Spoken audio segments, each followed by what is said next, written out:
안녕하세요. 김상용 선교사입니다. 22년 전에 처음 이렇게 선교를 시작했는데 어느덧 22년이 흘렀습니다. 주님께서 그동안 지켜주셔서 부족함에도 불구하고 지금까지 달려왔습니다. 오늘 이 자리에서 어떻게 주님께서 인도하셨고 또한 어떻게 예수 그리스도를 주인으로 제 삶에 모시게 됐는지를 간증을 나누기를 원합니다. 저는 1980년도에 주님을 영접했습니다. 제 가족은 아버님이 여러 사업상 또는 여러 어려운 일로 인해서 집안이 그렇게 넉넉한 그런 집안은 아니었던 것 같습니다. 집은 연희동에 있었는데 집은 꽤 이렇게 마당은 넓었던 것 같아요. 어릴 때. 그곳에서 먹고 사는 건 이렇게 지장이 없었는데 어쨌든 어머님이 제가 어렸을 때 갑자기 무당이 되셨어요. 집에 이렇게 큰, 제가 초등학교 때인데 집에 큰 무당들이 다 와서 큰 잔치가 벌어졌어요. 그때도 저희들은 집에 항상 그 법당이라고 그러죠. 그런 것들을 이렇게 집안에 두고 살았습니다. 그런 가운데 제가 1980년도에 예수님을 믿게 되었습니다. 처음에는 하나님이 살아계시다고 하는 걸 믿을 수가 없었고 또한 성경 말씀이 사실이라는 걸 전혀 믿을 수가 없는 그런 배경에서 자랐습니다. 어릴 때 동네에 연희동에 있었던 동네에 딱 한 번, 두 번 나갔던 기억이 있어요. 크리스마스 때. 그 후로는 전혀 모르고 살았었는데 계속해서 어떤 분으로부터 복음을 들었습니다. 제 마음에 그런 것을 이렇게 거부하게 됐죠. 저도 세상적으로는 어릴 때부터 욕망이 좀 가득 찼었어요. 돈 버는 걸 좋아했었고 그리고 뭐든지 최고가 돼야 된다. 이런 사람이었기 때문에 제가 이렇게 달려갈 길도 이렇게 바쁘다고 생각했어요. 그런데 그 복음을 이렇게 듣는 순간에 어느 순간부터인가 이 불안해지는 거야. 혹시 내가 죽으면 진짜 잘못되는 게 아닌가. 그때부터 죽음에 대한 두려움이 저에게 오기 시작했습니다. 집에 가서 드러냈으면 천정이 무너질 것 같고 또 버스를 타면 사고 날 것 같아서 운전수 뒷자리가 가장 안전하다 그래서 버스를 타면 운전수 뒷자리에 가서 이렇게 앉아 있었어요. 서 있던가. 왜냐하면 그 복음의 말씀을 계속 들었지만 믿기는 싫었고 믿어지지는 않았는데 여전히 믿어지지는 않으면서도 어느 정도 믿고 있었던 거죠. 그래서 불안한 가운데 이런 한 1년 정도를 보냈습니다. 그 후에 서대문에 있는 교회에 가서 말씀을 듣게 되었고 여러 번 몇 개월 다녔어요. 그래도 과연 거듭나는 게 무엇인가? 예수 그리스도를 마음에 영접하는 게 무엇인가? 제3에 대해서 그럼 내 죄가 완전히 용서됐다고 하는데 이 사실만 믿기만 하면 영원한 생명을 얻고 구원을 받는다고 하는데 이게 도대체 너무 쉬워서 믿어지지가 않았던 거예요. 불안했고 그런 가운데 4월 달에 1980년 4월 달에 주일날 요한복음 말씀을 읽는 중에서 요한복음 5장 24절 말씀에 참으로 믿는 자에게는 영원한 생명이 있다고 하는 그 말씀을 이렇게 접하면서 주님을 구주로 영접을 했습니다. 주님을 영접하고 나서 제 삶은 완전히 변했어요.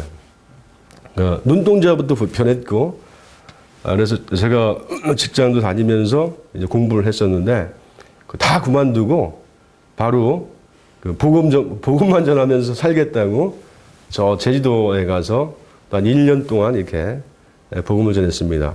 예수 믿고 나니까 모든 게 변했어요. 일단은 그전에는 어머님이 무당이었지만 그게 마음으로 싫었지만 무속인으로 해서 또 연희동에서는 꽤 이렇게 유명하게 이렇게 잘 나갔던 분이에요. 그렇지만 이게 거부를 안 했었는데 싫었지만 예수 믿고 나니까 같이 살 수가 없는 거야. 계속 복음을 전하게 됐고 부딪혔고 어머님은 그냥 저를 저주했고 이 불효자식 뭐 이렇게 하면서 저 때문에 집안이 이제 계속 몇 년을 시끄러웠어요. 그러니까 형님도 저를 반대했고 누님도 반대했고 온 가족이 저를 이렇게 반대했습니다. 그런 와중에 저는 계속해서 뭐 여의도라든가 서대문 지역의 공원들을 돌아다니면서 또 청년들 또는 개인적으로 복음을 전했습니다. 차를 타면 버스 안에서, 기차를 타면 그 전철 안에서 이렇게 계속해서 복음을 전했던 그런 기억들이 있습니다. 그 후에 제가 예수 믿은 지 한 6, 7년 되는 것 같아요. 정확히 횟수는 기억이 안 나는데 어머니께서 갑자기 급속하게 이상해지셨어요. 갑자기 이런 신이 내렸다 그러나요? 또 한 번. 그래서 친지들마다 찾아다니면서 할아버지한테 뭐 절해라, 뭐 해라 하면서 돌아다니는 거예요. 반은 이렇게 귀신 들린 사람처럼. 그래서 제가 이제는 도저히 안 되겠다. 어떤 결정을 해야 되겠다. 이런 생각을 했어요. 그래서 교회 여러 목사님들께 부탁을 드렸습니다. 이제 내가 저 우상단지와 한 집에 살 수 없다. 부셔야 되겠다. 이렇게 해서 그 어머니께도 경고를 드렸어요. 그래서 어머니 제가 몇 월 며칠 날에 이렇게 와서 이런 걸 다 없애겠습니다 하니까 어머니가 동네 무당들 다 불렀어. 동네 무당들 부르고 경찰에도 신고하고 또 신지들까지 와 있었던 거예요. 그래서 이제 저는 망치 하나 준비하고 예.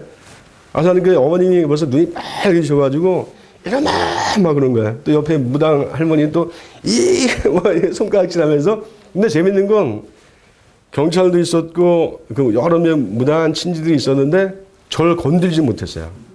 저를 건들지 못하고 소리만 막 이렇게 했던 것을 이제 기억이 납니다. 그때 제가 경찰도 와서 딱 정리를 하더라고요. 저기 이거 어머니가 신고하셨다고. 이거 개인재산인데 이거 부시면 안 된다고. 그래서 경찰을 딱 옆으로 불렀어요.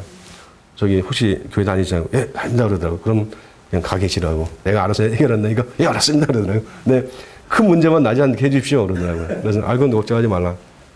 그래서 이제 경찰을 이렇게 보낸 다음에 바로 부시기 시작했어요. 어머니는 소리 지르시고, 근데 다 이제 물리치고, 제 동생도 그 당시에 예수를 믿었는데, 제 동생은 옆에서 보고 있고, 저는 그 법당에서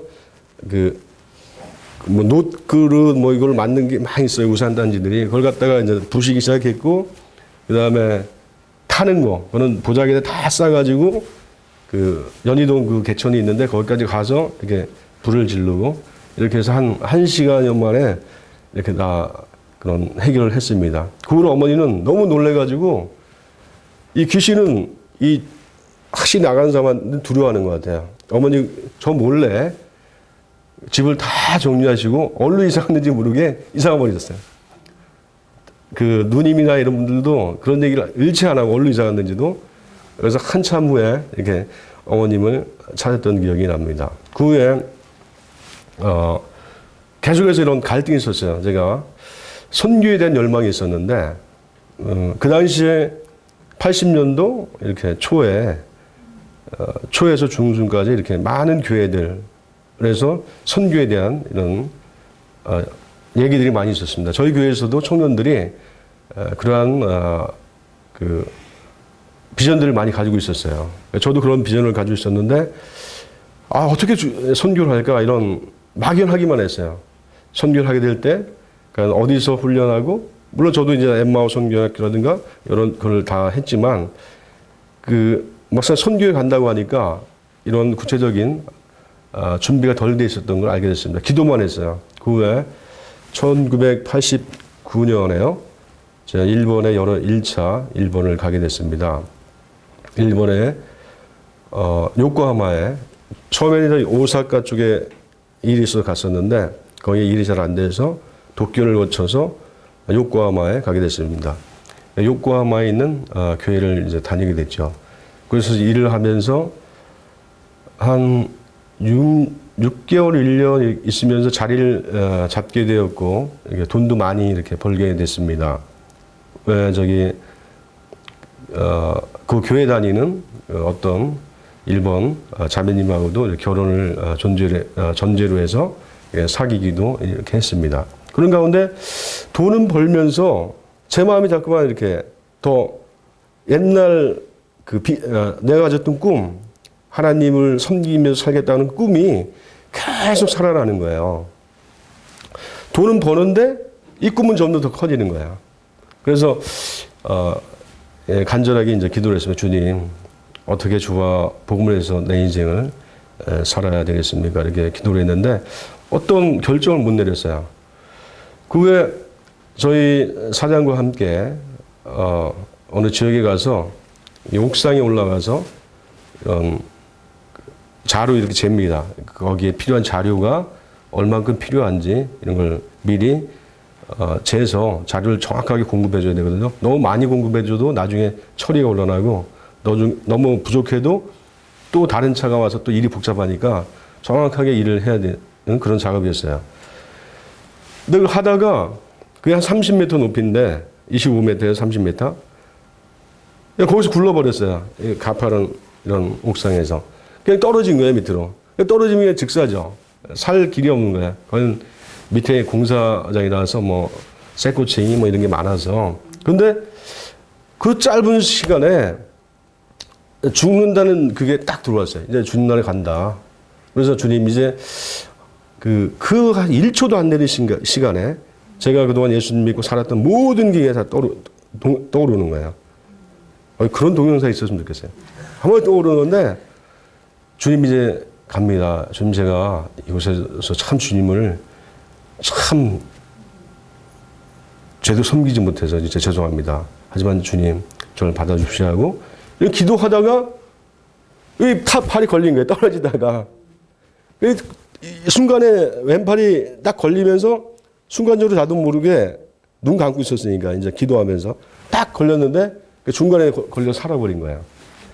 밑에서는 뭐 일본 분들 아유 한 사람 죽었다고 이렇게 막 했는데 기적이 난 거예요. 야, 저도 이제는 저도 이제 완전 죽는 줄 알았으니까 내 인생 이제 주님의 것입니다 하고 어떻게 살 것인가를 계속 고민을 했어요. 그래서 여러 나라를 갔다가 거기에 또 엠마오 성경학교 하시는 분이 있었는데 그분들과 또 여러 장로님들을 통해서 일본 분들 외국에 대한 그 정보들을 이렇게 수집했습니다. 그러나 막상 그 선교지로 선득 간다는 게 이렇게 용기가 나지 않았어요. 또 한 번 사고가 났는데 또 한 번 떨어졌어요. 또 한 번 떨어졌는데 또 살았어요. 그때 떨어지면서 주님 이제 진짜 갑니다. 주님께로. 이제 그런 기도가 나오더라고요. 근데 또 주님께서 살려주셨습니다. 근데 더 이상 이제 일본에 머물 수가 없더라고요. 또 한 달 정도가 지났어요. 일본 자매랑은 결혼 얘기도 이렇게 오가는 상태였고, 일본에 있던 그분들은 제가 일본에 사는 동안에는 여러 편의를 제공하겠다 그런 제의도 있었습니다. 물론 우리 사장도, 일본 사장도 저에게 아파트도 사주었고 여러 가지 편의를 제공했습니다. 후에 그 일본 사장 아들이 이제 저랑 친구처럼 지내는 기요시라는 일본 청년이 있었는데 제가 계속 복음을 전하니까 하루는 그러더라고요. 김상, 자기는 진짜 궁금하다는 거예요. 성경이 진짜 사실이냐? 사실이다. 진짜 영원한 생명이 있느냐? 있다. 진짜 하나님이 살아계시느냐? 그러는 거야. 그래서 살아계시니까 내가 하나님 믿고 예수 믿고 이게 전도하는 거 아니야? 근데 이상하다는 거예요. 만약에 김상이 말하는 게 사실이라면 자기 같으면 그걸 위해 살겠다는 거예요. 영원한 생명이 있고 성경이 사실이고 천국에 가는 게 사실이고 하나님 살아계시는 게 사실이라면 그걸 위해서 자기는 진짜 최선을 다해 살겠다는 거야. 저는 믿지 않는 사람에게 복음을 들은 거예요. 엄청난 도전을 저한테 받은 거예요. 다른 많은 분들도 책을 통해서 월리안 맥도날드인가 허스튼 테일러 많은 분들을 통해서 찰스 이런 분들 통해서도 도전을 받았지만 믿지 않는 사람이 바로 내 앞에서 그러는데 제가 그동안 가지고 있었던 저의 신앙의 그 수준이랄까요? 이런 것이 드러나 버리는 저 자신 무너져 버리는 그러한 큰 경험을 했습니다. 내가 여전히 복음을 전하고 성경을 믿고 있고 하나님을 나름대로 열심히 섬기고 열심히 복음을 전한다고 하면서도 다른 사람 눈에는 내가 그렇게 사는 것처럼 보이지 않았구나. 이런 생각을 하게 됐고 그날 저녁에 조용히 하나님께 무릎을 꿇었습니다. 그리고 주님 이제 저를 들어 사용하셔서 하면서 저를 완전히 포기하는 그런 시간이 되었고 그 다음 날 이렇게 사표를 냈습니다. 회사에서는 또 난리가 났어요. 저는 나름대로 열심히 일했고 성실하게 했었기 때문에 사장이 그래서 한 4억짜리 그 당시에 한 4억 되는 집을 현재 그런 한국 돈으로 4억 정도 되는 집까지 사줬던 그런 분인데 그냥 그만둔다고 하니까 그냥 막 토라져가지고 난리가 났어요. 그리고 교회에서 또 그 일본 분 자매 부모님에게도 제가 앞으로 선교를 가겠습니다. 이렇게 하니까 이분들이 기도하자 그러더라고요. 이제 그러더니 한 1주, 2주 지나니까 얼굴이 살이 점점 빠져. 그러니까 딸을 이렇게 그곳에 보내기는 싫어하는 것 같더라고요. 그래서 한 3주 정도 기도하다가 나중에 부르더라고요. 얘기 좀 하자고. 부모 아버님이 자기 그 외동딸인데 자기 딸을 너무 사랑한다. 그래서 일본에 살면은 이렇게 결혼을 허락하겠지만 만약에 다른 나라로 가게 되면 제가 이제 필리핀을 얘기했었어요. 가게 되면 허락하지 않겠다 이런 얘기를 했어요. 그래서 제가 알겠다고 이렇게 얘기를 하고 이제 한국으로 돌아왔습니다. 물론 그때 생각하면 가끔 생각은 나요. 그 자매도 생각나고 하는데 우리 자매 들으면 안 되니까. 어쨌든 그래서 한국에 와서 저의 계획을 말씀드렸고 훈련을 하면서 이렇게 또 선교학교 또 전에 했었지만 다시 한번 다니면서 선교를 준비하게 됐습니다. 필리핀에 가서 성경 공부를 하면서 또 한번 영문과에 입학을 해서 영어를 배우면서 선교 준비를 하게 됐습니다. 선교 준비하는 중에 제가 민다나오에 이제 가게 됐는데 필리핀 남부 민다나오 해교도인들이 많이 사는 그런 지역입니다. 계속해서 폭탄이 터지고 그런 지역이에요. 말이 섬이지 거의 남한만한 그런 큰 섬입니다. 민다나오가. 그 민다나오 중에서도 남부 잠보안가라는 시가 있었는데 해교도들의 본고지들이 있고 아주 원리주의자들, 이 근본주의자들이 활동하는 아부사야비나 그런 사람들이 활동하는 그런 본고지였습니다. 그곳에서 전 복음을 전하게 되었죠. 처음에는 진짜 막막했어요. 이런 해교도들에게 어떻게 복음을 전할까. 그렇지만 주님께서 용기를 주셨어요, 저에게. 선교회에서도 저를 불러서 그 당시 제가 뉴질랜드, 호주, 미국 분들하고 같이 선교를 했었는데 그분들이 저를 부르더라고요. 마닐라로. 마닐라 갔더니 삼부한가에서는 좀 선교하는 걸 좀 이렇게 민다나오에서는 좀 삼가했으면 좋겠다 그러더라고요. 너무 위험하니까 특별히 외국인들은 납치 또는 이 암살 대상이 첫 번째로 들어가니까 그런 의견들을 이렇게 했습니다. 그리고 나서 만약에 납치되더라도 이 선교부에서는 어떠한 기도 외에는 어떤 것도 해줄 수 없다 이런 얘기를 했고 저는 하나님만 의지가 있습니다. 죽으면 죽는 거죠. 주와 복음을 해서 죽는 것도 영광입니다. 그런 큰 영광이 어디 있습니까 하고 필리핀으로 이렇게 가게 됐습니다.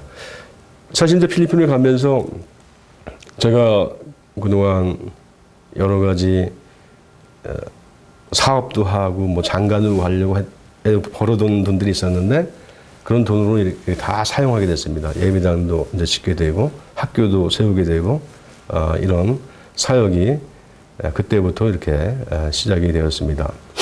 어쨌든 주님께서 저의 삶을 통해서 제가 부족하지만 이렇게 그 선교사로 되면서 이렇게 뒤를 돌아보니까 한 단계, 두 단계 저를 훈련시키셨더라고요. 저는 전혀 훈련이 안 받은 사람인 줄 알았었는데 남대로 엠마오라든가 제주도 그리고 한국, 일본 생활을 통해서 담대하게 하셨고 많은 경험을 하게 하셨고 선교사로 나름대로 이렇게 교육을 시키셨어요. 마치 모세가 자기가 어떻게 훈련받는지 모르고 광야에서 훈련받았던 것처럼 저도 이렇게 돌이켜 보니까 어느 순간에 제가 굉장히 담대해 있는, 이게 뭐 죽겠다고 하는 게 쉬운 일이 아니잖아요. 근데 어느 순간에 제가 죽어도 좋습니다 하는 그런 믿음이 이제 생기게 됐어요. 그래서 민다나오라고 하는 곳에 가서 본격적으로 첫 사역을 시작하게 됐습니다. 처음에는 캠퍼스 사역, 대학교 내에서 캠퍼스 사역을 시작하게 됐고요. 그 후에 해교도 사역. 이 해교도 사역은 말이 그렇지 바로 이게 죽습니다. 그런 사역이었었는데 그 당시 제가 해교도 지역에 가서 제가 이곳에 교회와 학교를 세우겠습니다 하니까 그 지역이 난리가 난 거야. 여기를 안 낸다. 또 그 바람가의 캡틴이라 그래서 그 통장인가요? 한국에 말하는 그런 사람이 와가지고 여기는 안 낸다. 죽을 수도 있다. 사고가 커지니까 다른 데 세우라고 그랬어요. 그래서 그 해교 사원이 있는 곳에서 한 100여 미터 떨어진 곳에서 예배당을 이렇게 지었습니다. 예배당을 지고 학교를 시작을 했어요. 유치원을 오픈을 했는데 해교도들은 진짜 잘 사는 사람들, 뭐 어느 사회나 마찬가지지만 특히 제가 있었던 지역은 해교도 인구가 한 3, 4천 명 되는 그런 지역이었어요. 진짜 가난한 그런 사람들이었어요. 학교 교육도 제대로 못 받고 이렇게 가다 보면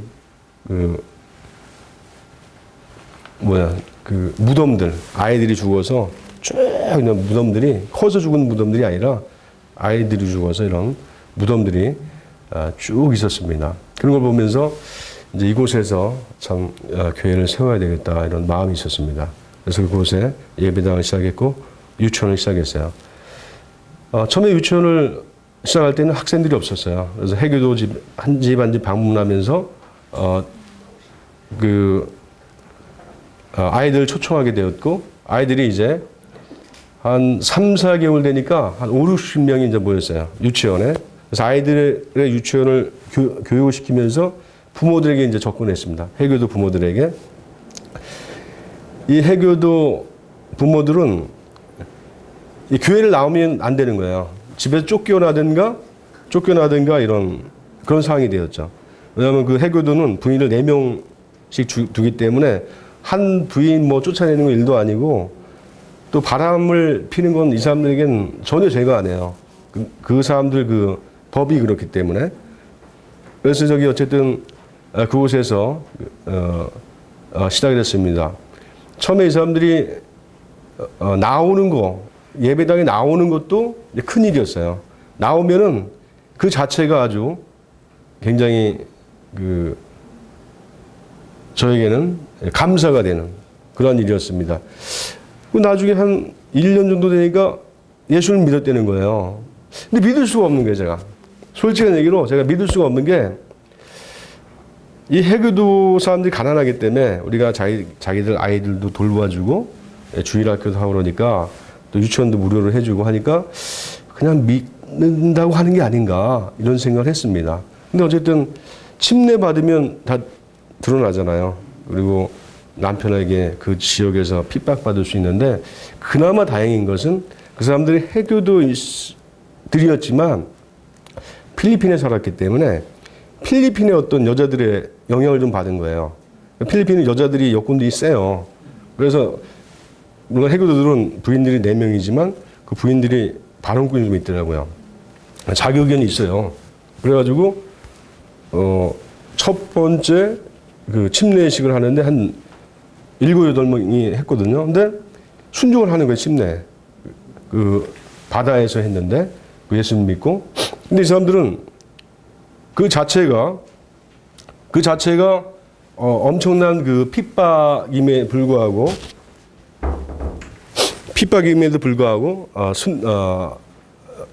이렇게 침례 순종하는, 예수를 믿고 삶이 완전히 분명히 변하는 그러한 모습을 보게 됐습니다. 예수를 믿고 이게 담대해져서 그 해교도 여러 지역에 그 복음을 전하는데 앞장서는 그러한 사람들이 되었습니다. 그 후에 여러 사건이 있었어요. 저도 해교도 사역을 하는데 그 똑같은 현지인들하고 거의 똑같이 살았습니다. 집이 한 달에 월세가 10,000원이었나요? 전기만 있고 물, 수도 시설 하나도 없고 휴지도 사용을 안 했어요. 해교도들은 휴지를 사용하면 지저분하다 그래요. 물로 깨끗이 닦아내야 되는 거예요. 그래서 저는 그때부터 지금까지 습관이 돼서 휴지를 거의 안 사용합니다. 어쩔 수 없이 이제 서울에 있을 때는 휴지를 사용합니다만 화장실에 가서. 근데 그냥 물로 깨끗이 안 닦으면 뭔가 이게 찝찝한 거예요. 볼일보고도. 그 해교도 사람들은 물로 이제 깨끗이 씻고 또 바다가 가까우니까 항상 몸을 깨끗이 해요. 또 예배 드릴 때 항상 손을 닦고 자기들 해교도 하루에 5번 이렇게 그 사람들 기도할 때 그렇게 깨끗하게 합니다. 그래서 항상 물로 씻는 게 이렇게 발전이 됐어요. 그래서 저기 한국에서 한번 손님들이 오면 집에 화장지가 없기 때문에 물로 이렇게 해결하냐고 그래서 물로 한다고 하면 다 웃고 그러는데 실제로 저는 지금도 이렇게 한국에서 와서 또 이렇게 나름대로 깨끗이 한다고 하는데 요즘엔 비데가 있어서 좀 괜찮지만 휴지만 사용하는 게 좀 지저분해요. 물을 깨끗이 닦아야지. 그렇지 않으면 여러 가지 이제 병이 오더라고요. 그곳에는 화장실도 없어요. 바닷가에서 볼일을 보면 바닷물이 와서 깨끗이 다 쓸어갑니다. 근데 재밌는 건 거기서 또 들어가서 목욕도 하고 또 볼일을 보면 그것도 먹겠다고 물고기들이 물려들어요. 또 우리는 그 물고기 잡아먹고. 그래서 자우지간 아주 원시적인 생활을 이렇게 했습니다. 그러나 주님께서 축복해 주셔서 여러 사람들이, 해교도인들이, 특히 자매들이 많이 예수님을 믿고 침례에 순종했습니다. 후에 삼보안가에서 여러 안 좋은 사건들이 있었습니다. 해교도들에게 복음을 전하는 그런 방송국이 조그만 게 있었는데 주로 말레이시아, 필리핀 지역 해교도들에게 전하는 그런 방송국이었어요. 아주 용감한 분들이에요. 저를 잘 알고 지내는 분들인데 계속해서 알카에다 그런 쪽하고 연결된 옛날에 그 후에 이제 그랬지만 그 아부사입이라고 하는 지금 알카에다랑 연결된 그런 조직이 있습니다. 그 조직에서 계속 경고를 보냈어요. 방송 그만해라. 근데 뭐 그분들이 참 예수 믿는 사람들은 이 겁이 없어요. 죽인다 그러는데도 뭐 신경도 안 써요. 거기. 그 오토바이를 타고 2명이 개안이 방송국에 와서 그냥 바로 총을 쏘고 갔어요. 그래서 그 아는 이제 목사님이 거기서 죽었습니다. 그 후에 또 한 번 비상이 걸렸고 또 저 선교사들도 몇 사람 없었어요. 거기는 외국인 선교사는 거의 없었습니다. 저하고 순복음교회에서 파송된 송 목사님하고 두 분이 있었는데 거의 다른 분들은 없었어요. 너무 위험하니까. 삼보안과 민다나오 전체가 비상이 걸리기도 하고 그런 사건이 있었습니다. 그런데 참으로 주님께서 얼마나 놀라우신 분이냐고 하면 이 해교도들은 용감하잖아요. 죽이려고 그러고 막 그렇게 하는데 이 주님의 일꾼들, 이 선교사들은 더 무서운 사람들이에요. 죽이려면 죽여라 하고 나가는 사람들. 그냥 대책이 없는 거예요. 물론 선교사들도 여러 급이 있더라고요. 어떤 분들은 그냥 두려워하는 분들도 있고 어떤 분들은 사역을 제대로 못하는 분들도 있고 어떤 분들은 여러 문제가 있는 분들도 있습니다만 대체적으로 선교하는 분들이 특별히 해교도 선교나 이런 위험한 지역을 선교하는 분들은 자기 목숨이 더 이상 자기 게 아닌 온전히 주님께 드려진 그러한 것들을 이제 알게 되었고, 저도 이렇게 항상 긴장하면서 이렇게 살았기 때문에 그 죽음에 대해서 항상 이렇게 신경을 썼습니다. 한때는 그 한국 청년들 대학생 선교부에서 저희 민다나오 쪽으로 그 선교 훈련을 왔습니다. 훈련을 왔는데 아주 저도 해교도 선교를 하다 보니까 아주 독한 사람이 돼서 그 어린 학생들에게 3일 금식시키고 그 다음에 유서 다 쓰게 하고 근데 그때 1회 대학생 그 훈련단이었었는데 여러 대학교에서 온 대학생들이었어요. 가장 그 위험한 해교도 지역에 이제 보냈습니다. 안 올 사람들은 안 와라. 안 와도 좋고 올 사람들은 오라고 했는데 딱 한 형제. 그 형제 그 대학생이었는데 그 형제는 좀 아파서 어떤 대학생 그 자매하는 좀 숙소에 있고 나머지 분들은 이게 학생들은 찬송을 하면서 갔습니다. 그 현지 자매들은 형제들은 막 눈물 흘리면서 말렸어요. 거기 가면 죽는다. 근데 그냥 유서를 다 쓰고 나서 그냥 밀고 들어갔습니다. 저도 이제 걱정을 했죠. 걱정을 했으면서 어쨌든 죽으면 죽는 거다 하고 남의 집 귀한 자식들인데 어쨌든 뭐 어쩔 수 없지 않습니까? 그냥 밀어붙였어요. 근데 얼마나 이 친구들이 용감한지요. 이 유서까지 쓰고 얼마나 위험한 장소인지 알면서도 가서 복음 되지도 않는 그 언어, 막 그분들이 뭐 영어를 잘하는 것도 아니니까 전도지 주면서 뭐 간단한 영어로 복음을 전하고 돌아다녔어요. 해교도 지역에. 뭐 칼이 번쩍번쩍하는 그런 동네에 가가지고 한 몇 시간을 그렇게 보내기도 했습니다. 그러면서 나오는데 나 승리의 그런 어떤 찬송을 부르면서 하나님께 영광을 돌리는 그런 시간이었습니다. 그 아마 대학생들이 그때 그 기억들을 아마 잊지를 못할 거야. 거기에 참석했던 분들 중에 한 분이 또 중계 선교도 가 있고 또 인도네시아 이렇게 선교도 이렇게 가고 그렇습니다. 또 국내에서 여러 곳에서 이렇게 활동하는 것들을 볼 때 그 주님께 드렸던 한순간의 삶이 그들의 남은 삶에도 이렇게 많은 도움이 되지 않을까 이런 생각을 했습니다. 제가 그 후에 3년 후에 필리핀 민다나오 생활 3년 후에 또 하나의 교회를 개척을 했어요. 한 교회는 해교도 지역, 한 교회는 카톨릭 교도들이 있는 그런 지역에 세웠습니다. 그것도 가난한 지역이었었는데 필리핀 카톨릭 교도들이 이렇게 좀 셉니다. 그렇지만 주님을 의지하고 그곳에 교회를 또 세웠습니다. 세웠는데 참으로 그때 저에게 안타까움이 있었어요. 이렇게 보면은 이 한 마을을 전도를 하고 보면은 저쪽에 또 오후에 또 연기가 나는 거예요. 밥하려고 산 거기서 연기를 지피우는 그런 마을들이 계속 수십 킬로, 수백 킬로 연결되는 그런 지역입니다. 그걸 보면은 돌아올 수가 없어요. 저기까지 가서 복음을 전해야 되겠다. 이런 마음을 또 주님께서 주셨어요. 근데 거기까지 뭐 걸어서 가서 또 복음을 전하면 또 다른 데서 또 저기 마을이 또 마을도 아니고 맥가구가 또 보여요. 그러면 너무 늦었어요. 그러면 거기서 잠도 못 자고 돌아왔다. 그 다음날 다시 가는 그런 일들을 반복하면서 살았습니다. 필리핀에서 6년 동안 제가 수면받고 나가면서 주님께서 참 기가 막힌 방법으로 저에게 공급해 주셨고 힘을 주셨어요.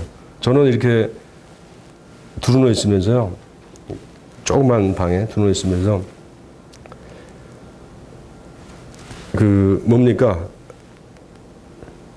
조그만 생선 있어요. 엄청 짠 생선. 그거 하나면은 밥을 하루 다 먹을 수 있는 그런 생활도 한동안 했었습니다. 근데 이렇게 둘러 있으면 비참할 것 같죠. 뭐 아무것도 없었어요. 그런데 행복했어요.